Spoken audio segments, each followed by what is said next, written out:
Il y a eu un moment. Vous savez exactement lequel. L'instant où vous vous êtes réveillé et avez réalisé que ça ne faisait plus mal. L'instant où vous avez pensé à lui, à elle, et n'avez ressenti que de la paix. L'instant où ce besoin, ce manque qui semblait infini, s'est tout simplement évanoui.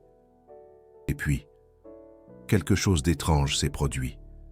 Il, elle, est revenu, ou quelqu'un de mieux est apparu.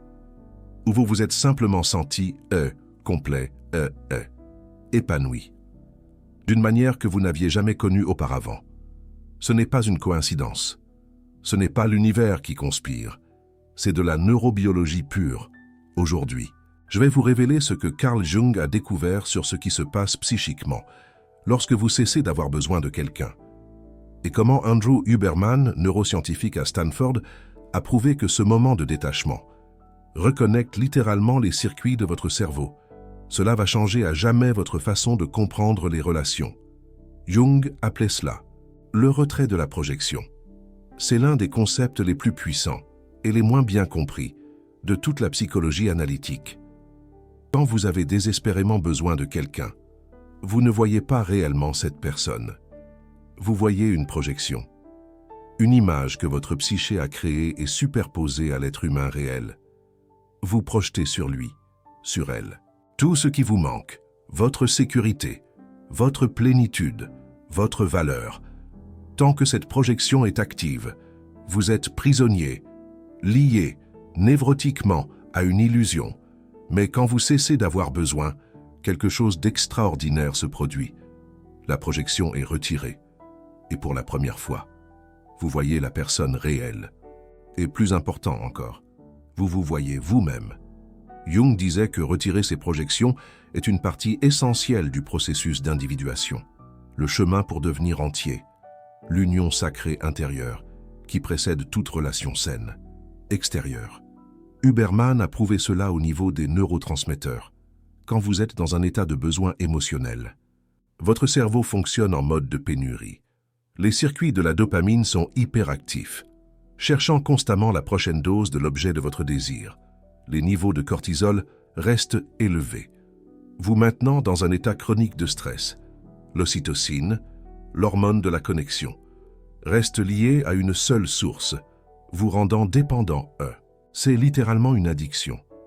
La neuroscience est claire à ce sujet, mais quand vous cessez vraiment d'avoir besoin, quand le détachement n'est pas une stratégie, mais une réalité intérieure, ces circuits se reconfigurent. La dopamine se stabilise, le niveau de base augmente. Vous cessez d'avoir besoin de pics externes. Parce que votre système interne est équilibré, le cortisol se normalise, l'état chronique d'alerte se dissout. Vous pouvez enfin vous détendre, être bien dans votre peau. L'ocytocine se redistribue. Au lieu d'être concentrée sur une seule source, elle se répand. Vous pouvez ressentir une connexion avec vos amis, votre famille, avec vous-même, avec la vie. Ce n'est pas une métaphore. Ce sont des changements mesurables dans les imageries par résonance magnétique fonctionnelle. Je veux que vous compreniez la profondeur de cette transformation. Nous ne parlons pas de se sentir mieux. Nous parlons de devenir une personne différente au niveau neurologique. Le cerveau de quelqu'un qui a désespérément besoin était structurellement différent du cerveau de quelqu'un qui est complet en soi. Les schémas d'activation sont différents. Les niveaux de neurotransmetteurs sont différents. Même la connectivité entre les régions cérébrales est différente. Et la transition entre ces deux états, la transition du besoin à la plénitude, peut être suivie, mesurée, documentée. Jung l'a intuité il y a plus d'un siècle. Huberman l'a confirmé avec une technologie que Jung ne pouvait même pas imaginer. Laissez-moi vous expliquer exactement ce qui se passe dans votre cerveau pendant ce processus.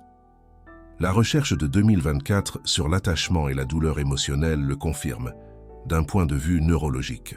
Les études ont montré que le processus de chagrin d'amour, de cœur brisé, active les mêmes régions cérébrales que la douleur physique, mais aussi des régions associées à la réorganisation neuronale. Le cerveau se reconfigure littéralement pendant la douleur du détachement. Il défait des connexions anciennes et crée de l'espace pour de nouvelles. C'est un véritable chantier intérieur. Andrew Huberman explique cela à travers le concept de baseline de dopamine. Chaque personne a un niveau de base de dopamine qui détermine son état normal. Quand vous devenez dépendant de quelque chose ou de quelqu'un pour ressentir du plaisir, vous élevez artificiellement cette baseline. C'est comme gonfler un ballon. Alors, quand la source n'est plus disponible, vous tombez en dessous de votre baseline naturelle. Vous vous sentez vide, incomplète, désespéré. C'est une chute brutale. La Dre Anna Lemke, qui est intervenue dans le Huberman Lab, l'a expliqué de manière brillante. La dopamine est une question de vouloir, pas d'avoir, quand vous êtes en état de besoin. Vous êtes permanemment en mode vouloir, jamais satisfait, toujours à la recherche, un peu comme Sisyphe poussant son rocher. Quand vous arrêtez de vouloir, vous sortez du mode vouloir, votre baseline se stabilise. Vous pouvez finalement apprécier ce que vous avez, au lieu de poursuivre éternellement ce qui vous manque, un peu comme trouver enfin le repos après une longue quête. Cela explique pourquoi les hommes reviennent souvent quand la femme arrête de les poursuivre. Ce n'est pas un jeu, ce n'est pas une stratégie, c'est que l'énergie a changé. Le besoin désespéré qui les repoussait s'est transformé en une présence complète qui les attire. C'est comme si le vent avait tourné. Carl Jung a été très précis sur la façon dont ce processus fonctionne dans la dynamique entre hommes et femmes, et ce qu'il en coûte. Il a dit que la femme projette fréquemment son animus, la partie masculine de sa psyché, sur un homme externe. Elle voit en lui ce qu'elle a elle-même besoin de développer intérieurement. Force, direction, objectif. C'est comme un miroir. Tant qu'elle projette, elle a besoin de lui. Pas de l'homme réel, mais de la fonction psychique qu'il représente. C'est une illusion, un mirage. Quand elle retire la projection et développe son propre animus interne, le besoin se dissout. Elle devient complète en elle-même. Et, paradoxalement, cela la rend infiniment plus attirante. C'est un cercle vertueux. Jung a appelé cela le mariage sacré intérieur, l'union du masculin et du féminin au sein de la propre psyché. Ce n'est qu'après ce mariage interne qu'un mariage externe sain devient possible. C'est la fondation d'une relation équilibrée. Les neurosciences valident cela d'un point de vue différent. C'est la science qui rejoint la sagesse. Des recherches de 2024 ont montré que les personnes ayant un attachement sécure ont une plus grande activation des circuits mésocortico-limbiques et des systèmes d'ocytocine. Elles peuvent se connecter sans dépendance parce que leurs systèmes internes de récompense sont équilibrés. C'est l'harmonie intérieure. Les personnes ayant un attachement insécure, en revanche, montrent une plus grande activation des circuits nigrostriataux de dopamine. Ce sont les circuits de la recherche compulsive, de l'habitude, de la dépendance. C'est une spirale infernale. La bonne nouvelle, c'est que ces circuits peuvent changer. La neuroplasticité permet la reconnexion. Mais ce changement ne se produit pas tant que vous êtes en mode de besoin actif. Il faut lâcher prise. Le paradoxe est que vous devez arrêter d'avoir besoin pour pouvoir changer les circuits qui vous font avoir besoin. C'est un véritable défi. Il existe un test simple pour savoir si vous êtes en état de projection ou d'amour véritable. Jung l'a décrit avec précision. Quand vous projetez, vous idéalisez. Vous ne voyez pas les défauts de la personne. Ou si vous les voyez, vous les transformez en qualité. Vous vous sentez incomplète sans elle. Vous perdez le sens de vous-même quand vous êtes avec elle. C'est une fusion, une perte d'identité. Quand vous aimez véritablement, vous voyez. Vous reconnaissez les défauts et vous les acceptez. Vous vous sentez complète indépendamment de sa présence. Vous maintenez votre sens de l'identité même dans l'intimité la plus profonde. C'est une rencontre, un partage. La différence neurologique entre ces deux états est mesurable. Dans l'état de projection, il y a une hyperactivation de l'amygdale et du système de récompense, créant une sorte de manie romantique. Dans l'état d'amour mature, il y a une activation équilibrée de ces systèmes, avec une plus grande activation du cortex préfrontal, responsable du jugement et de la perspective. L'amour mature n'est pas moins intense, il est différent. C'est une intensité qui ne consume pas, qui ne détruit pas. qui ne vous laisse pas vide quand la personne n'est pas là. C'est une flamme douce. Andrew Huberman appelle cela l'homéostasie sociale, un état où vos besoins sociaux et émotionnels sont satisfaits de multiples sources. Au lieu de dépendre d'une seule personne, c'est comme avoir un jardin, au lieu d'un seul bouquet. Comment briser ce cycle? Comment se libérer de cette emprise? Carl Jung offrait un chemin à travers la conscience. D'abord, reconnaître la projection. Réaliser que ce que vous ressentez comme de l'amour peut être en réalité une dépendance à une image que vous avez créée. C'est comme se réveiller d'un rêve. Deuxièmement, investiguez ce que vous projetez. De quoi avez-vous exactement besoin de cette personne? Sécurité, validation, direction. Ce sont des aspects de vous-même que vous n'avez pas encore développés. C'est une exploration intérieure. Troisièmement, retirez consciemment la projection. Cela signifie accepter que la personne réelle ne va jamais combler ce vide, parce que ce n'est pas sa fonction de le combler. C'est votre fonction. C'est prendre sa responsabilité. Quatrièmement, développez internement ce que vous recherchiez, extérieurement. Si vous projetiez de la force, développez votre propre force. Si vous projetiez de la sécurité, construisez votre propre sécurité. Si vous projetiez de la valeur, reconnaissez votre propre valeur. C'est devenir son propre héros. Andrew Huberman ajoute des outils neurologiques à ce processus pour amplifier les effets. Des pratiques qui stabilisent la baseline de dopamine. Évitez d'empiler de multiples sources de plaisir. Comme de la musique, plus de la caféine, plus de la socialisation, parce que cela cause des chutes brutales. Permettre à la dopamine de se stabiliser naturellement à travers des périodes de moindre stimulation. C'est comme laisser la rivière retrouver son cours. Des exercices qui normalisent le cortisol, la respiration physiologique, l'exposition à la lumière matinale. L'exercice physique régulier, c'est calmer le système nerveux. Des pratiques qui redistribuent l'ocytocine. Des connexions sociales variées au lieu de la dépendance à une seule source. Le toucher physique non romantique. Le contact avec les animaux. La méditation de l'amour et de la bonté. C'est tisser des liens. Tout cela travaille ensemble pour créer les conditions neurologiques où le détachement devient non seulement possible, mais naturel. C'est une transformation profonde. Il y a un phénomène que Jung a observé à plusieurs reprises chez ses patients. Il l'a appelé la loi de l'attraction psychique inversée. C'est une danse subtile. Tant que vous avez désespérément besoin de quelque chose, vous le repoussez. Quand vous arrêtez d'avoir besoin, vous l'attirez. C'est un paradoxe fascinant. Ce n'est pas de la magie, c'est de la psychologie et de la neurobiologie travaillant ensemble, en harmonie. Quand vous êtes en état de besoin, votre énergie est de pénurie. Vous vous approchez de l'autre comme quelqu'un qui a besoin d'être complété. Cela active chez l'autre une réponse instinctive de recul. Personne ne veut porter le poids d'être la source de complétude de quelqu'un d'autre. C'est une fuite. Quand vous arrêtez d'avoir besoin, votre énergie est d'abondance. Vous vous approchez comme quelqu'un qui est déjà complet et qui offre de partager cette complétude. Cela active chez l'autre une réponse instinctive de rapprochement. C'est une invitation. La recherche sur l'ocytocine confirme cela. L'ocytocine libérée dans des états de sécurité et d'abondance favorise la connexion et la confiance. L'ocytocine libérée dans des états d'anxiété et de besoin favorise des comportements d'attachement anxieux qui éloignent les autres. C'est un cercle vicieux. La même hormone. Des effets opposés. Selon l'état interne de celui qui la libère. C'est la magie du corps humain.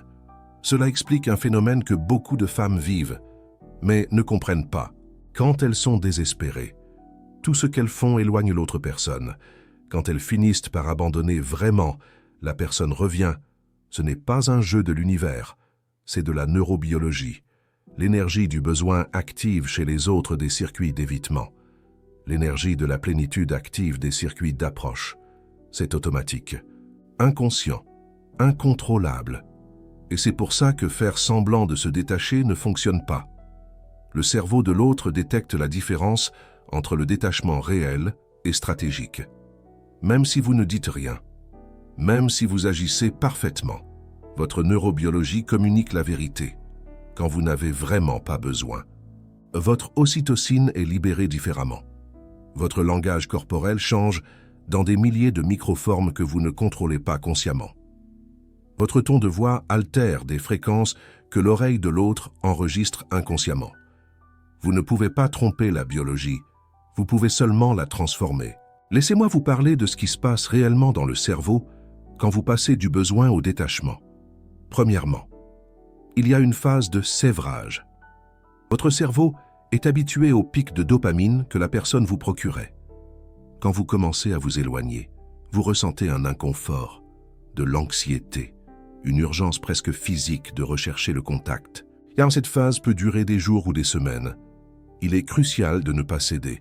Chaque fois que vous cédez et recherchez votre dose, vous réinitialisez le processus. Deuxièmement, vient la stabilisation. Votre ligne de base de dopamine commence à se normaliser. L'inconfort diminue. Vous commencez à trouver du plaisir dans des choses qui avant semblaient insipides, comparées à l'intensité du besoin. Troisièmement, la réorganisation neurale. C'est la phase où le VRE changement se produit. Les circuits qui étaient hyper focalisés sur une seule source de récompense commencent à se redistribuer. Vous n'arrêtez pas seulement d'avoir besoin de cette personne spécifique, vous arrêtez d'avoir besoin de qui que ce soit de cette façon. Quatrièmement, l'intégration. Vous développez internement ce que vous recherchiez externement. L'animus s'intègre. Le retrait de la projection est permanent. Vous devenez complète d'une façon qui ne peut pas être défaite par aucune circonstance externe. Carl Jung a dit que ce voyage est le véritable but de toute relation difficile. Ce n'est pas pour vous faire obtenir la personne, c'est pour que vous vous obteniez vous-même. Chaque personne que vous avez aimée et perdue, chaque besoin qui n'a pas été comblé, chaque cœur brisé, était une invitation à développer internement ce que vous recherchiez externement. La douleur n'était pas une punition, c'était une initiation. Andrew Huberman valide cette sagesse avec des données sur la neuroplasticité. Il explique que les moments de frustration et d'inconfort sont en réalité des déclencheurs de changement neural. Quand vous n'obtenez pas ce que vous voulez, quand le besoin n'est pas satisfait, le cerveau entre dans un état d'alerte qui facilite la reconnexion des circuits. Si vous obteniez toujours ce dont vous avez besoin, exactement quand vous en avez besoin, vous ne grandiriez jamais, vous ne changeriez jamais, vous ne deviendriez jamais complète. Le besoin non satisfait est le moteur de la transformation. Carl Jung a observé cela à plusieurs reprises dans son travail clinique. Les patients qui grandissaient le plus étaient ceux qui affrontaient les plus grandes frustrations. Ceux qui avaient à tout facilement rester stagnants. Ceux qui luttaient. Ceux qui souffraient. Ceux qui étaient forcés de regarder à l'intérieur parce qu'ils n'obtenaient pas ce qu'ils voulaient à l'extérieur. C'étaient eux qui s'individuaient. Il est même allé jusqu'à dire qu'il remerciait les névroses de ses patients, parce que la névrose était l'invitation à la croissance. Sans elle, la personne resterait pour toujours à la surface d'elle-même. La recherche contemporaine sur la croissance post-traumatique confirme cette sagesse. Des études montrent que les personnes qui traversent des difficultés significatives, y compris des ruptures douloureuses, rapportent fréquemment des niveaux plus élevés de bien-être des années plus tard qu'avant le trauma, pas malgré la douleur, à cause d'elle. La douleur a forcé une réorganisation que le confort n'aurait jamais permise. Il y a aussi la question du timing. Beaucoup de femmes demandent « Combien de temps faut-il pour arrêter d'avoir besoin ?» La réponse d'Andrew Huberman est que cela dépend de plusieurs facteurs. La durée de la relation, l'intensité du lien, la santé de votre système dopaminergique de base, vos pratiques d'auto-soin pendant le processus. En général, la neuroscience suggère qu'il faut de 30 à 90 jours pour recalibrer significativement les circuits de récompense.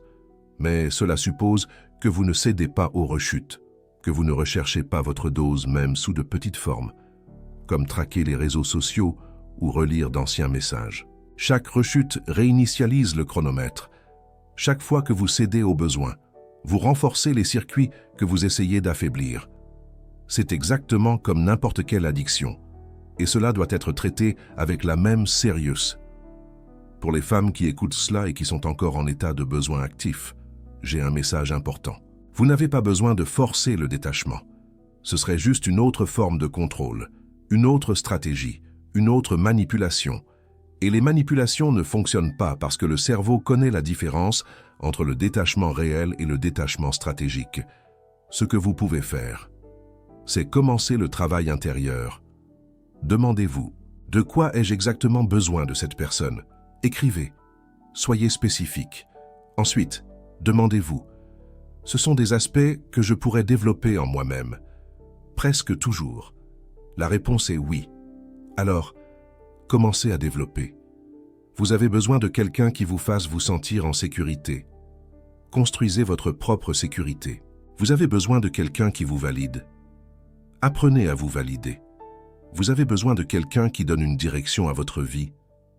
Assumez la direction de votre propre vie, conformément à ce que vous développez internement. Le besoin externe diminue naturellement, pas par force de volonté, par plénitude et conformément à la diminution du besoin. Les circuits cérébraux se reconfigurent, la dopamine se stabilise, le cortisol se normalise, l'ocytocine se redistribue, et alors, quelque chose de magique se produit. Vous regardez la personne qui avant semblait le centre de votre univers et vous voyez seulement un être humain, avec des qualités et des défauts, digne d'amour, peut-être, mais pas nécessaire à votre existence. C'est le moment de la libération. Carl Jung a passé ces dernières années à affiner une idée qui résume tout cela. Il a dit que la relation entre deux êtres humains ne peut être véritablement saine que lorsque chacun a d'abord fait le mariage intérieur, l'union du masculin et du féminin à l'intérieur de soi. Tant que vous cherchez chez l'autre ce qui vous manque, vous n'aimez pas, vous consommez. Vous utilisez l'autre comme une drogue pour combler un vide que vous seul pouvez combler. Quand vous arrêtez d'avoir besoin et que vous passez à choisir, tout change. Vous ne vous reliez plus à partir du manque. Vous vous reliez à partir de l'abondance. Andrew Huberman confirme cela avec des recherches sur les 3 systèmes d'Hélène Fisher. Luxure, attraction et attachement fonctionnent de façon complètement différente quand ils sont équilibrés par rapport à quand ils sont dans le chaos du besoin. Ces systèmes s'entremêlent et se confondent. Vous ne savez plus si vous désirez réellement la personne, si vous êtes sincèrement attiré ou si vous êtes simplement accroché à l'habitude de cette dépendance. Dans l'équilibre du détachement, chaque système opère clairement. Vous pouvez ressentir l'attirance sans vous perdre vous-même. Vous pouvez vous attacher sans vous dissoudre. Vous pouvez désirer sans devenir dépendant. C'est ça, la maturité émotionnelle. Et elle commence au moment où vous cessez d'être dans le besoin. Les recherches les plus récentes sur la plasticité cérébrale montrent que ce changement n'est pas seulement possible. Il est plus rapide qu'on ne le pensait, avec les bonnes pratiques, avec une conscience adéquate. Les circuits peuvent se reconnecter en quelques semaines ou quelques mois. Vous n'êtes pas condamné à avoir besoin éternellement. Vous n'êtes pas prisonnier de schémas de dépendance qui ne changeront jamais. Votre cerveau attend le signal pour changer. Et ce signal, c'est votre décision d'arrêter de chercher à l'extérieur ce qui ne peut être trouvé qu'à l'intérieur. Carl Jung disait, « Qui regarde à l'extérieur rêve, qui regarde à l'intérieur s'éveille. » Le rêve que quelqu'un va vous compléter est exactement ça. Un rêve, une illusion, une projection, l'éveil. C'est reconnaître que vous êtes déjà complet, que vous l'avez toujours été. Vous ne le saviez juste pas. Et au moment où vous le savez, au moment où vous arrêtez d'être dans le besoin et commencez simplement à être, votre cerveau change, littéralement, neurologiquement, permanentement. Je veux terminer avec une réflexion que Carl Jung a partagée à la fin de sa vie. Il disait que le plus grand don que nous puissions faire à un autre être humain, c'est notre propre individuation, notre propre plénitude. Quand vous devenez complet vous ne cessez pas seulement d'avoir besoin des autres de manière malsaine, vous devenez capable de les aimer véritablement, de les voir tels qu'ils sont, de vous connecter sans les consumer, d'être présent sans dépendre. C'est la différence entre relation et codépendance, entre amour et addiction, entre union et fusion. Andrew Huberman dirait que cette plénitude a une signature neurologique spécifique. des niveaux stables de dopamine, non dépendants de sources extérieures, un cortisol basse, indiquant un système nerveux calme, l'ocytocine disponible pour de multiples connexions, non monopolisées par une seule personne. C'est à partir de cet état que des relations saines deviennent possibles. Pas avant. Vous ne trouvez pas la bonne personne en étant brisé et en espérant qu'elle vous répare. Vous trouvez la bonne personne en étant complet, et en offrant de partager cette plénitude. Et voici la promesse que Carl Jung et Andrew Huberman font. Chacun à sa manière. Cette plénitude est disponible pour vous. Maintenant, indépendamment du temps que vous avez passé dans le besoin, indépendamment du nombre de relations qui ont échoué, indépendamment de la profondeur de la blessure, les circuits peuvent changer, les retraits de la projection peuvent se faire, l'union sacrée intérieure peut se réaliser. Et quand cela arrive, tout change. Pas seulement vos relations, votre relation avec vous-même, votre expérience de vie, votre capacité à être présent, dans le monde, sans avoir constamment besoin que le monde vous complète. C'est la maturité psychologique. C'est la santé neurologique. C'est ce que Carl Jung appelait le processus d'individuation et ce qu'Andrew Huberman appellerait l'homéostasie émotionnelle optimisée. Et cela commence au moment où vous cessez d'être dans le besoin. Si ce contenu a révélé quelque chose sur vos propres schémas, abonnez-vous à cette chaîne. Ici, nous décodons les mystères de la psyché humaine à travers les lentilles de Carl Jung et des neurosciences modernes. Le changement commence avec la conscience, mais se complète avec l'action. Commencez aujourd'hui. Arrêtez d'être dans le besoin et observez votre cerveau changer.